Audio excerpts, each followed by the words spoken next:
Hey guys, it's Madison and I'm leaving Korea. So I've lived in Korea for about a year now, 10 months if you ignore the 2 months that I went on an unexpected vacation to the US because of the COVID-19 outbreak in Korea. Originally, I was planning on staying for more than 1 year. I was thinking 2 to 5 years maybe, staying, working in Korea, possibly getting PhD in Korea, but plans changed. And the more I experienced living in Korea and looked into my options of continuing living here, I decided that it was actually best for me to go back to America for the time being. Originally, I had planned on teaching English at the university level in Korea. After teaching at University some while I was getting my master's degree, I realized that I really enjoy it, and I planned on doing that in Korea. But it turns out it's hard to get a position teaching at a university in Korea with only your master's degree, so change of plans, I decided to work at an English hagwon academy instead, teaching elementary and middle school students. And it's definitely a lot different than teaching college-age students for sure. It is both more fun and more stressful and terrifying at the same time. More tiring for me personally, since I'm not huge into teaching elementary age students. I prefer the more calm older students, but it's definitely been a fun adventure, and I'm glad that I did have the experience for a year. But definitely a year is enough for me teaching this age level, even though it was definitely rewarding. But yeah, moving forward, I'm planning on getting my PhD starting not this fall but the next fall, and so I'm heading back to America in October. And originally I had thought about getting my PhD in Korea, especially now that I have a level 6 on the topic. I definitely could have pretty easily. As long as I got into the program, I would have basically had my tuition paid for at a lot of universities, since I have that highest level of proficiency on the exam. But after looking into it and reading about it, I decided that it would be best not to stress myself out by trying to get a PhD in a language other than my native language.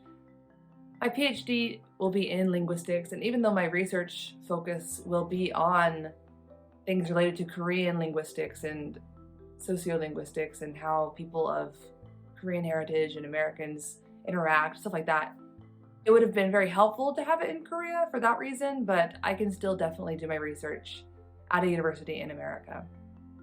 Part of me still thinks that it would be a really great experience to try and get my PhD in Korea, just because it would force me out of my comfort zone as far as Korean goes and really push me to improve myself and my Korean skills. But I decided that it would be too much of a stressful experience, and getting a PhD is stressful enough when it's your own native language, and I didn't want to add that extra layer on top of just the difficulty of PhD by making it all in a second language. Yeah, and there were a couple other reasons too. The biggest reason that I decided to go back to America is that I kind of had a realization about what my personal dreams and plan for my life actually were.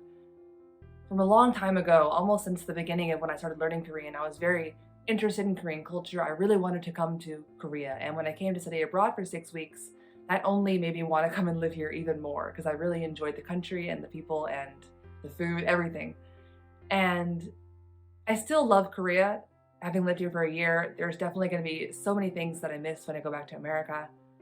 But I've come to realize that such a big part of my dream was just living in Korea, and I didn't really think about what living in Korea would look like. Because when you think about it in the long run, living somewhere is not about the location that you live in. Like, yeah, Korea is great. America is also great in, different ways. And it's just a place. You can visit places, but what really matters in life is not where you are, but what you are doing with your life and who is around you. And I realized that after I came to Korea, because I came to Korea, and yes, Korea is wonderful. There's so many great things about it, but I left so many good friends behind, and also my family. I had to miss Thanksgiving and Christmas, and it's tough to leave all that behind. And I do have some friends in Korea. I had some friends already living here when I came, and then I made a couple of new friends as well. But so many of my good friends and my family are back in the States, and I just realized while living here that yes, Korea is great, but for me, who I'm surrounded by is more important than where I am. And a lot of my friends back in the States are Korean as well, so it's not like I can't study or improve my Korean in America as well. One of the big reasons I wanted to come to Korea in the first place was that I would come here and be forced out of my comfort zone more often to have to speak Korean to people around me. And I definitely have spoken more Korean here than I used to, but when I think about it, I had so many good Korean friends back in America where I was living. I have more Korean friends in America than actually in Korea, which is kind of strange to think about, but I don't know, I think I might actually hear Korean less now than I did in America, because in America I was surrounded by my Korean friends. They would always speak to me in Korean. And here, every day I go to work and teach at an English academy. And yes, the students chatter in Korean sometimes, but I'm talking all day in English, teaching in English, and it's just not as much of a Korean immersion experience as I had anticipated. And because I'm such a jipsuni, a homebody person, I don't really get out much and I don't make a big effort to go out and be interacting with Koreans in my daily life. I just occasionally meet friends. You know, when I meet them, sometimes I speak Korean or sometimes English, depending on where I met them and how we usually communicate.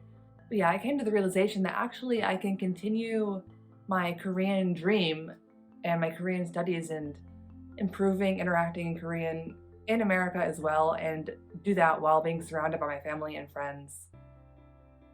And yeah, I will definitely still miss the Korean food and the friends that are still here in Korea, but you know what? I can always visit, and I will definitely be coming back to Korea again at some point, maybe during my PhD studies for research purposes, or just to visit the friends that are here and travel. But yeah, my plan for now is to go back to America next month, in 3 weeks actually, and yeah, so I am looking forward so much to seeing my friends and family again. I am also already kind of missing Korea and my students. It's so crazy to think that I'll only see them a couple more times before I leave. And so I'm this weird mixture of excitement and anticipation, but also sadness and like already missing Korea, even though I haven't left yet. But yeah, I'll be back. But yeah, as of October, I will be going back to America and continuing my Korean dream and Korean studying there. And yeah, we'll see how that goes.